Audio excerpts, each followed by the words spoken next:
Chapter 7. Melchizedek is greater than Abraham.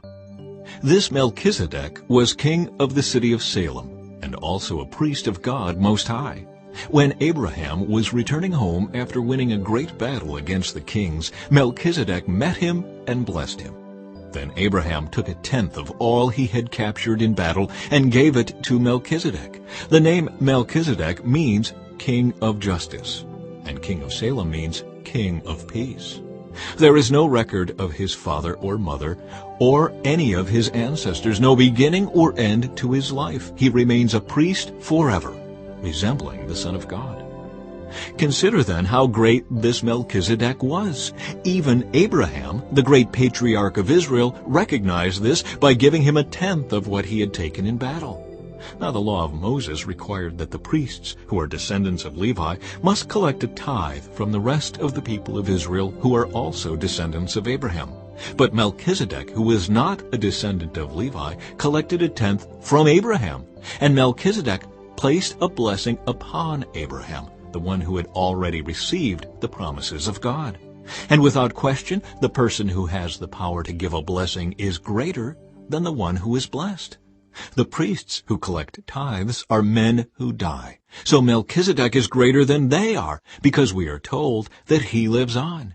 In addition, we might even say that these Levites, the ones who collect the tithe, paid a tithe to Melchizedek when their ancestor Abraham paid a tithe to him. For although Levi wasn't born yet, the seed from which he came was in Abraham's body when Melchizedek collected the tithe from him.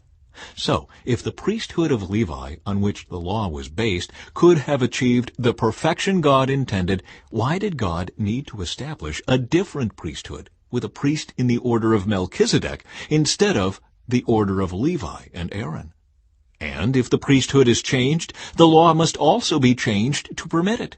For the priest we are talking about belongs to a different tribe, whose members have never served at the altar as priests. What I mean is, our Lord came from the tribe of Judah, and Moses never mentioned priests coming from that tribe. Jesus is like Melchizedek. This change has been made very clear since a different priest, who is like Melchizedek, has appeared. Jesus became a priest, not by meeting the physical requirement of belonging to the tribe of Levi, but by the power of a life that cannot be destroyed. And the psalmist pointed this out when he prophesied, "You are a priest forever in the order of Melchizedek."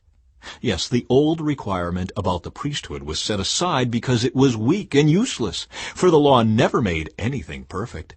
But now we have confidence in a better hope, through which we draw near to God. This new system was established with a solemn oath. Aaron's descendants became priests without such an oath. But there was an oath regarding Jesus, for God said to him, "The Lord has taken an oath and will not break his vow. You are a priest forever." Because of this oath, Jesus is the one who guarantees this better covenant with God. There were many priests under the old system, for death prevented them from remaining in office. But because Jesus lives forever, his priesthood lasts forever. Therefore, he is able once and forever to save those who come to God through him. He lives forever to intercede with God on their behalf. He is the kind of high priest we need because he is holy and blameless, unstained by sin. He has been set apart from sinners and has been given the highest place of honor in heaven. Unlike those other high priests, he does not need to offer sacrifices every day. They did this for their own sins first, and then for the sins of the people. But Jesus did this once for all when he offered himself as the sacrifice for the people's sins. The law appointed high priests who were limited by human weakness. But after the law was given, God appointed his Son with an oath, and his Son has been made the perfect high priest forever.